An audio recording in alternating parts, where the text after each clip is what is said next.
माता भी colour blind, पिता भी कलर ब्लाइंड। ऐसे स्थिति में क्या होगा, देखिए जो लड़की होगी ये तो बिल्कुल कलर ब्लाइंड होगी, जो लड़की हो कलर ब्लाइंड होगी।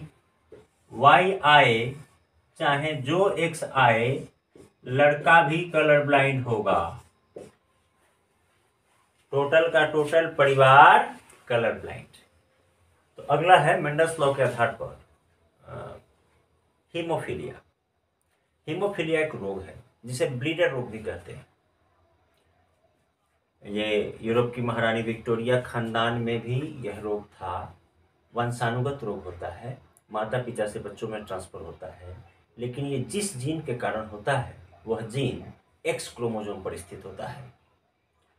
तो मेंडल्स ने जैसा कि मटर के पौधे पर प्रयोग किया था, उसके आधार पर हम माता या पिता दोनों पर हीमोफिलिक क्रोमोसोम या हीमोफिलिक क्रोमोसोम के ऊपर मौजूद जीन के ट्रांसफर से बच्चे में रोग होने की संभावना कितनी होगी, इसको देखते हैं।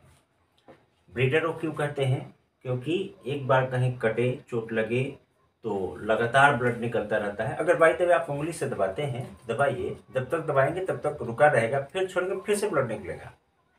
तो ऐसे व्यक्ति को अकेले नहीं जाने दिया जाता। कहीं बड़ा जख्म लग गया तो शरीर का सारा ब्लड निकल जाएगा। थ्रोम्बोप्लास्टिन प्रोटीन की कमी हो जाती है ब्लड में, तो उसे खाने से पूरा नहीं किया जा सकता, जो ये वंशानुगत होता है। तो इसमें जो स्त्री अगर हीमोफिलिक हो तो वो इस दोष का वाहक होती है, उसे हीमोफीलिया का असर कुछ नहीं होता। अगर किसी औरत के एक्स क्रोमोसोम पर हीमोफिलिक जीन है तो उसे हीमोफीलिया होगा नहीं, लेकिन वो इस बीमारी को अगले संतान में पहुंचा सकती है। लेकिन अगर फादर को, लड़का को हीमोफीलिया है तो वो हीमोफीलिया से ग्रसित होगा। मदर नहीं होगी, लड़की नहीं होगी, वो वाहक का काम करेगी कि एक जनरेशन से दूसरे जनरेशन, वो बिल्कुल स्वस्थ जीवन जिएगी, लेकिन अगले जनरेशन में अपने संतान को दे सकती है। जैसा कि मेंडल्स में देखा आपने कि जो गुण पहले पीढ़ी में सामने नहीं आया, दूसरी पीढ़ी में आ गया। इसी तरीके से तो हीमोफीलिया का जीन होता कहाँ है, एक्स क्रोमोसोम पर। तो अगर हम औरत की बात करें तो औरत के पास तो 2 क्रोमोसोम होते हैं एक्स, मान लेते हैं इस पर हीमोफीलिया है, छोटा एच लिखें या बड़ा एच लिखें, आप समझ तो लें। और पुरुष स्वस्थ है और दोनों की शादी हो जाती है, तो ये जो औरत होगी, फीमेल होगी, ये तो कैरियर होगी। कैरियर मतलब वाहक, इसे हीमोफीलिया होगा नहीं, इसके पास है। ये हीमोफीलिया एक जनरेशन से दूसरे जनरेशन में ट्रांसफर करेगी। जबकि मेल तो स्वस्थ है, यानी कि एक स्वस्थ व्यक्ति की शादी हीमोफिलिक कैरियर पुरुष से हो जाए तो प्रोबेबिलिटी क्या बनता है, देखिए आप। अगर फर्टिलाइजेशन के समय ये एक्स आया तो इस पर तो हीमोफीलिया का जीन है, तो ये लड़की वाहक होगी। लेकिन अगर फर्टिलाइजेशन के समय ये एक्स आया तो ऐसे स्थिति में ये लड़की स्वस्थ होगी, ये हीमोफीलिया की वाहक नहीं होगी। देखिए इस पर एक्स नहीं है, क्योंकि ये वाला एक्स आया हुआ है। यानी कि अगर 2 लड़की होती है तो आधी लड़कियां, 50% लड़कियां कलर वाहक, हीमोफीलिया की वाहक होंगी और आधी लड़कियां स्वस्थ होंगी।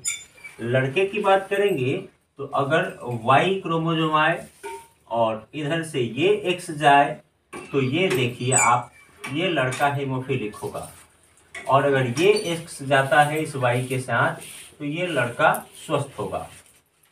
यानी कि फिर 2 लड़के होते हैं तो एक लड़के को हीमोफिलिक होने की संभावना है, एक लड़का स्वस्थ होगा। यानी 50% बच्चे लड़के स्वस्थ होंगे और 50% हीमोफिलिक होंगे।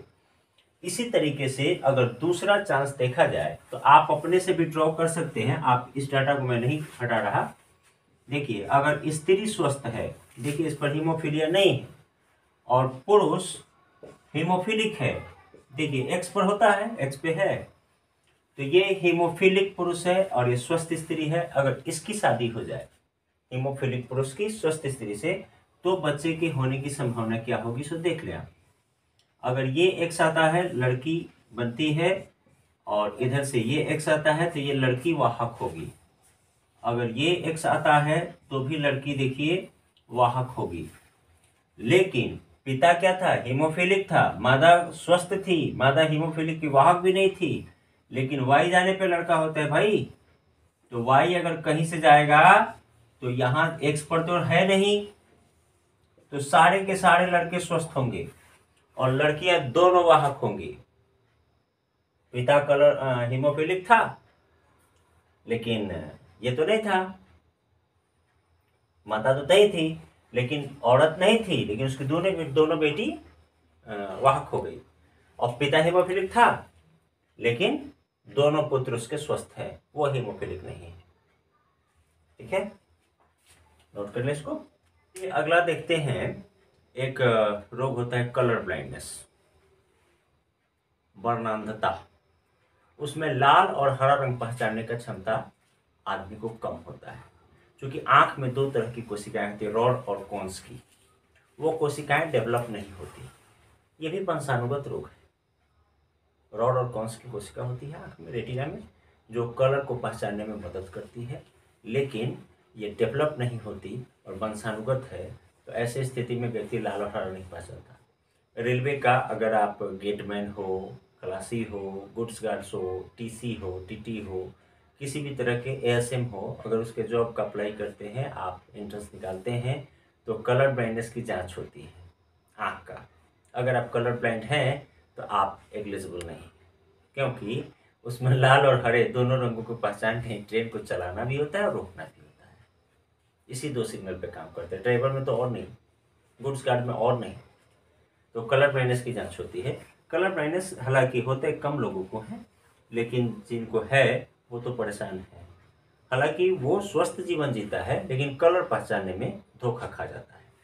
तो इसकी 3 संभावनाएं हैं। कलर ब्लाइंडनेस का जीन भी एक्स क्रोमोसोम पर स्थित होता है, लेकिन अगर किसी फीमेल के एक एक्स पर कलर ब्लाइंडनेस का जीन हो तो वो वाहक का काम करेगी। लेकिन पुरुष में एक एक्स और एक वाई होता है, एक एक्स और एक वाई। तो अगर पुरुष में अगर लिंग क्रोमोसोम पर एक्स पर अगर कलर ब्लाइंडनेस है तो वो कलर ब्लाइंड ही होगा। लेकिन मादा के पास 2 एक्स हैं, अगर एक एक्स पर कलर ब्लाइंडनेस का जीन होता है तो वो वाहक का काम करेगी। अगर दोनों एक्स पर कलर ब्लाइंडनेस का जीन है तो वो कलर ब्लाइंड होगी। तो अगर एक देखिए यहाँ पे वाहक स्त्री है, क्योंकि एक ही एक्स पर कलर ब्लाइंडनेस है, कलर ब्लाइंडनेस के जीन को मैंने सी से सूचित कर दिया है, और इसकी शादी एक सामान्य पुरुष से हो जाती है जो कलर ब्लाइंड नहीं है।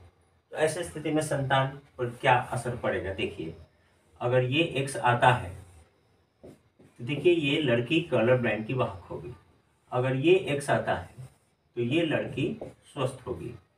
अगर लड़का बनता है तो ये लड़का स्वस्थ होगा, जबकि एक लड़का इसका कलर ब्लाइंड होगा। पुरुष ठीक है, यहाँ पर स्पष्ट देख सकते हैं, और ये डाटा 2-3 बार बनाया जा चुका, आप देख सकते हैं। इधर से एक्स जाएगा तो लड़की होगी, इधर से तो दोनों में से कोई एक्स आ सकता है। अगर 2 लड़कियां होती है तो 50% लड़कियां कलर ब्लाइंड की वाहक होगी, 50% लड़कियां स्वस्थ होगी। कब? जब मादा कलर ब्लाइंड की वाहक हो तब।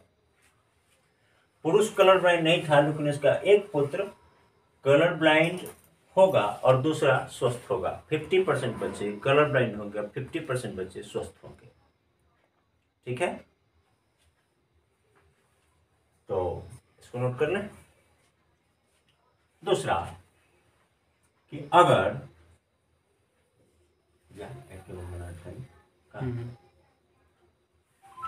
देखिए, अगर कलर ब्लाइंड पुरुष हो, पुरुष कलर ब्लाइंड है और माता सामान्य है, तो ऐसी स्थिति में क्या होगा? आप देख लीजिए डाटा में कि ये एक्स अगर आता है, कलर ब्लाइंड पुरुष है, मादा एकदम स्वस्थ है, इसको कलर ब्लाइंडनेस है नहीं, ये वाहक भी नहीं है, तो ऐसे स्थिति में एक लड़की कलर ब्लाइंड हो गई, दूसरी लड़की भी कलर ब्लाइंड हो गई, लेकिन दोनों लड़के स्वस्थ हो गए। अगर पुरुष कलर ब्लाइंड होता है, माता बिल्कुल स्वस्थ होती है, तो दोनों लड़कियां वाहक होगी और दोनों लड़के स्वस्थ होंगे। क्लियर? अगला देखते हैं।